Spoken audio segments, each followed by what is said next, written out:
Violaine Van Oyek, bonjour. Bonjour. Vous venez d'écrire chez Michel Lafon le premier roman d'une trilogie sur un des couples les plus célèbres de l'histoire, Néfertiti et Akhénaton, qui ont régné donc sur l'Égypte à une époque, je crois, où elle était vraiment à l'apogée de sa puissance. C'était il y a 3300 ans environ, l'époque la plus brillante, dites-vous, de son histoire, l'époque de la 18e dynastie. Vous avez écrit beaucoup sur cette dynastie, mais il y a deux pharaons que l'on retient dans cette dynastie, c'est Toutankhamon et c'est Akhénaton. Oui, alors effectivement, c'est la période la plus riche, la plus brillante. Pourquoi? Eh bien, parce qu'il y a aussi d'autres pharaons qui ont précédé, comme la reine Hatshepsut, qui a multiplié les échanges commerciaux. Et son successeur, Thoutmôsis III, a été quand même surnommé le Napoléon de l'Égypte. Donc, il a fait de l'Égypte vraiment un territoire considérable, un royaume considérable. C'est certainement l'époque la plus riche, mais également celle que l'on connaît le mieux, du point de vue de la vie quotidienne. Et tout simplement parce que tous ceux qui ont été en Égypte se sont rendus à Luxor, là où on trouve la vallée des nobles, et sur les murs de ces tombes consacrées aux fonctionnaires, eh bien, se déroule la vie quotidienne dans l'Antiquité, tout simplement.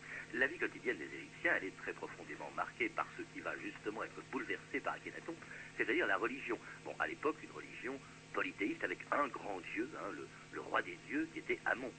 Ah, c'est plus complexe que ça. C'est-à-dire que si vous voulez, comme beaucoup dans l'Antiquité, il y a donc une religion qui est polythéiste, avec souvent l'adoration d'un dieu primordial. Et selon les endroits où l'on se trouve, ce dieu change. Par exemple, quand on était à Memphis, pour les gens qui habitaient Memphis, le dieu primordial était Ptah. Effectivement, pour les gens qui habitent Thèbes, le dieu primordial est Amon. Et il se trouve qu'à cette époque-là, eh bien, le roi se partage entre Thèbes et Memphis. Et le roi, le dieu principal de Thèbes est effectivement Amon. Il faut savoir que Amon était un tout petit dieu à l'origine et que c'est Hatshepsut qui en avait fait un dieu important parce qu'elle se disait fille d'Amon. Et là, je vous renvoie justement à tous mes travaux que j'ai faits sur cette reine-là avant de m'attaquer donc à ses descendants, à Néfertiti et à Akhénaton. Mais toujours est-il que vous avez raison, à l'époque d'Akhénaton et à l'époque de Néfertiti, à Thèbes, c'est Amon qui est important et le clergé d'Amon qui a un poids considérable. Mais politiquement, il pèse assez lourd, je crois, un poids financier aussi. Il y a beaucoup d'argent, le clergé d'Amon. Absolument, il pèse tellement lourd que Aménophis III, le père d'Akhénaton, sent déjà le danger et quelquefois lui-même décide d'aller vivre à Memphis dans le nord de l'Égypte pour ôter du pouvoir justement à ses prêtres qui sont richissimes. Pourquoi? Parce que dans le trésor d'Amon, on dépose tout ce qu'on a rapporté des différentes campagnes qu'on a menées. Donc ce sont des trésors qui s'accumulent, qui viennent d'Asie, qui viennent de Libye, qui viennent de Nubie, l'or de Nubie notamment. Donc c'est effectivement considérable. Aménophis, d'ailleurs, le nom vient lui-même d'Amon. Aménophis, je crois, ça veut dire celui dont Amon est satisfait. C'est dire à quel point la religion et le culte d'Amon est donc prégnant à l'époque de ce roi, du père de Akhénaton, Aménophis III, donc qui meurt vers 1372 avant Jésus-Christ. Aménophis IV, c'est le nom d'Akhénaton au début de son règne. Il ne s'appelait pas encore Akhénaton. Bien sûr. Violaine Van Oyek. Alors c'était effectivement, il était fils d'Aménophis III, donc tout naturellement, ça a été le quatrième du nom. Et il a pris le nom d'Akhénaton lorsqu'il a adoré un dieu unique, un dieu solaire, ce qui est venu quand même assez vite. Alors là, tous les historiens ne sont pas d'accord, mais moi je pencherais pour une corrégence avec son père. Je pense qu'il a régné avec son père assez longtemps, notamment parce qu'à la fin de la vie de son père, celui-ci était très fatigué, très malade. Tiyi, la grande reine Tiyi, épouse d'Aménophis III et donc mère d'Aménophis IV, Akhénaton, était à assurer, j'allais dire, la liaison entre les deux règnes d'une manière tout à fait brillante. D'ailleurs, c'est une femme extrêmement brillante. Et donc, après cette corrégence, Aménophis IV s'est imposé seul pendant 5 ans dans une ville qu'il a créée pour le dieu Aton et effectivement, il a pris le nom d'Akhénaton. On y viendra. Mais là, vous citez par exemple la mère d'Akhénaton qui a régné en même temps que son mari, Aménophis III. De même que Aménophis IV, Akhénaton va régner avec une femme dont tout le monde connaît ou croit connaître la splendeur, c'était Néfertiti. Néfertiti, ça veut dire, je crois, la belle est venue. Mais on ne sait pas très bien d'où elle est venue. D'où elle est venue. Écoutez, pendant très très longtemps, on a pensé qu'elle venait de ce pays qu'on appelait le Mitanni, qui est situé dans l'actuel Irak, voilà, c'est ça. Il se trouve qu'aujourd'hui, on revient sur cette thèse. Alors, elle serait venue comment? Tout simplement parce qu'à l'époque, les pharaons avaient coutume d'épouser des princesses mitaniennes, donc pourquoi pas, après tout, la fille du roi mitanien. Mais il se trouve que finalement, après de récentes découvertes, on pense aujourd'hui que Néfertiti était bel et bien égyptienne et qu'elle faisait partie de la famille royale. Et d'ailleurs, je vais même aller plus loin puisque je vais vous dire que Néfertiti est à coup sûr, moi je le pense fermement, vraiment par rapport à ce qu'on a découvert, découvert la fille de Haï, du grand prêtre Haï, qui lui-même était le frère de la reine Tiye.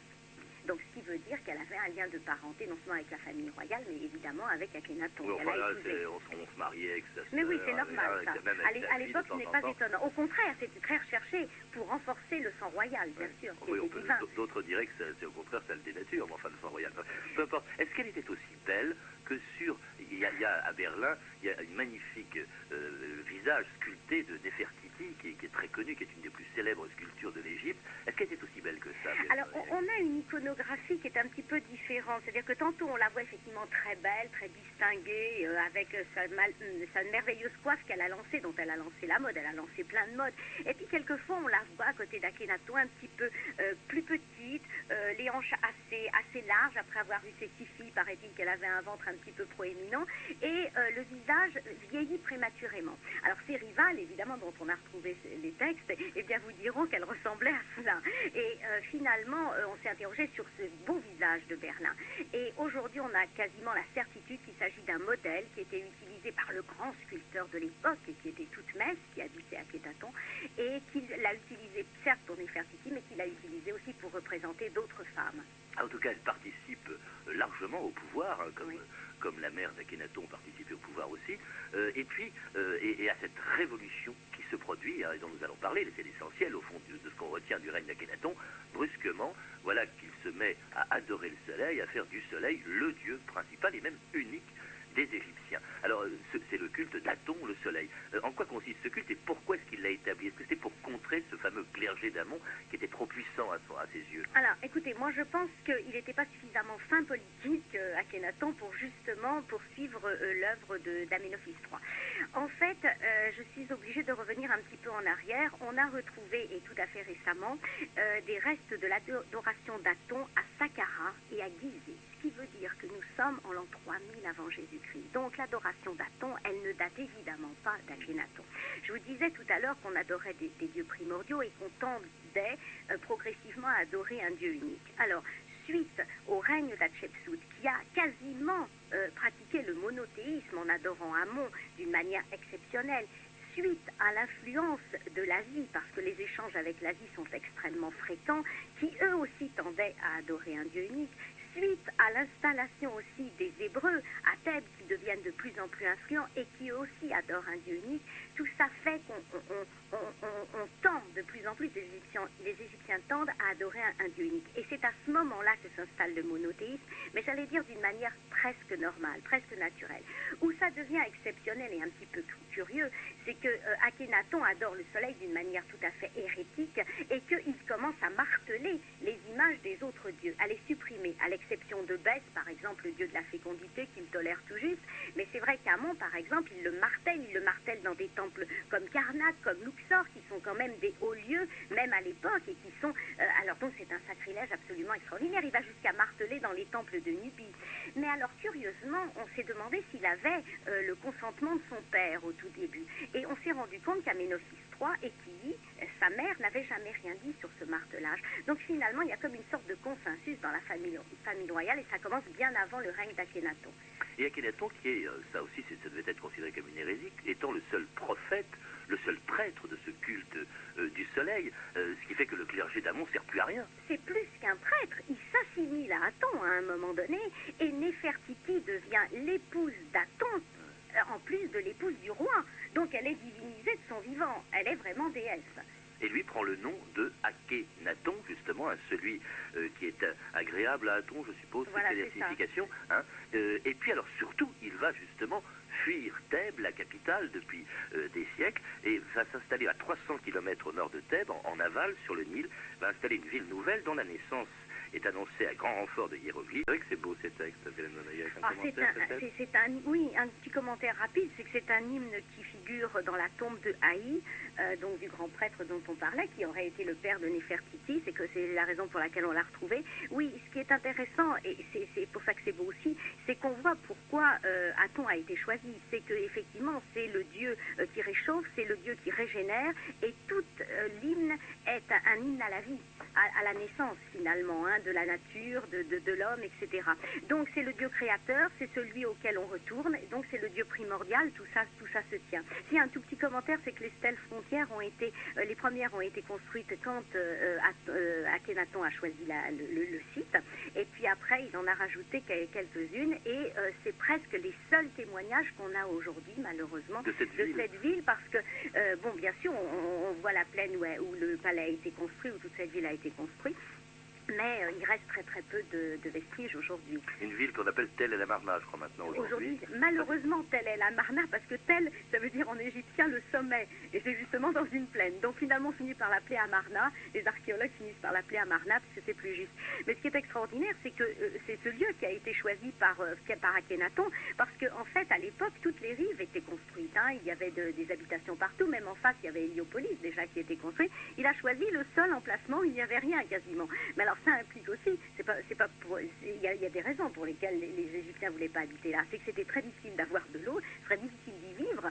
Et donc quand les Thébains ont suivi le roi à Akhénaton, ils se sont trouvés devant des problèmes considérables. Ils adoraient les petits jardins, les petites choses comme ça, et les animaux. Et bon, il fallait apporter de l'eau tous les jours de Thèbes. C'était une véritable expédition en fait. Puis il en a fait, c'est vrai, une ville absolument luxueuse, éclatante, où tous les ambassadeurs venaient avec plaisir. Et dans laquelle on a trouvé, Violaine Van Oyek, à Akhenaton, la ville donc de Akhenaton, on a trouvé des vestiges d'un art très particulier. D'abord, première chose, le soleil, le dieu Aton, n'est pas représenté comme les autres dieux de l'Égypte, qui avaient tous un visage d'animal en général, hein, de faucon, etc. Là, c'est un soleil, mais avec des mains au bout des rayons. C'est un disque solaire avec des rayons et des petites mains qui représentent l'âme. Et quand, par exemple, ces petites mains touchent l'épaule, effleurent l'épaule de Néfertiti ou de la famille royale, c'est une manière de lui donner la vie, en fait, de prolonger la vie.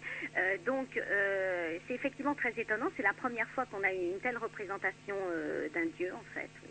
Alors, autre chose qui est étonnant, ce sont les visages ou le corps des statues qui ont été conservées, parce que beaucoup, on le verra, ont été détruites. Oui. Mais par exemple, le corps de Akhenaton est complètement difforme. Il y a un visage qui n'en finit pas, presque un visage de cheval, des épaules étroites, des hanches énormes. C'est très curieux. On n'a jamais vu ça, ni avant, ni après, d'ailleurs. C'est ce qu'on appelle le culte amarnien. Alors, l'art amarnien. L'art amarnien. Alors, bon, il faut dire que toute la famille royale a été représentée de cette manière-là, sur la volonté du roi, et puis après, tous les fonctionnaires aussi, parce que tous les fonctionnaires devaient être représentés comme ça. Ils n'étaient pas tous d'accord, hein, je vous le dis tout de suite, mais enfin bon, en tous les cas, c'était la mode, c'était l'habitude. On s'est beaucoup interrogé, est-ce que vraiment il y avait une maladie qui touchait tous les fonctionnaires et tous les gens qui habitaient à Akhenaton? Ça paraît quand même extrêmement curieux. Donc on dit que Akhenaton lui-même était difforme. Oui, on revient un petit peu sur cette version. En fait, ça semble être une mode qui a été effectivement suivie, qui a été lancée, c'est vrai, par Akhenaton, qui déjà avait fait représenter à Karnak même des bustes et des statues le représentant où il était déjà difforme. Et puis petit à petit, cet art se développe et devient de plus en plus laid. C'est absolument affreux.